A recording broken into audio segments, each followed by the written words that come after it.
ఆంధ్రప్రదేశ్ రాష్ట్ర ప్రజలకు పిడుగులతో కూడిన వర్షాల అలర్ట్ వచ్చింది. సోమవారం శ్రీకాకుళం, పార్వతీపురం, మన్యం, అల్లూరి సీతారామరాజు, శ్రీ సత్యసాయి, వైఎస్ఆర్, అన్నమయ్య జిల్లాల్లో అక్కడక్కడ పిడుగులతో కూడిన తేలికపాటి నుంచి మోస్తరు వర్షాలు కురిసే అవకాశం ఉందని విపత్తుల సంస్థ ఎండీ నోనంకి కుర్మనాథ్ తెలిపారు.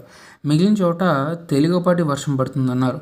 మంగళవారం శ్రీకాకుళం, విజయనగరం, పార్వతీపురం, మన్యం, అల్లూరి సీతారామరాజు, ఏలూరు, పల్నాడు, ప్రకాశం, నెల్లూరు, నంద్యాల, శ్రీ సత్యసాయి, వైఎస్ఆర్, అన్నమయ్య, చిత్తూరు, తిరుపతి జిల్లాల్లో అక్కడక్కడ పిడుగులతో కూడిన మోస్తారు నుంచి భారీ వర్షాలు కురిసే అవకాశం ఉందని విపత్తుల సంస్థ ఎండీ కుర్మనాథ్ తెలిపారు. ఉరుములతో కూడిన వర్షం పడేటప్పుడు ప్రజలు అప్రమత్తంగా ఉండాలన్నారు. పొలాల్లో పనిచేసే రైతులు, వ్యవసాయ కూలీలు, పశు, గొర్రెల కాపర్లు చెట్ల కింద బహిరంగ ప్రదేశాల్లో ఉండరాదని సూచించారు.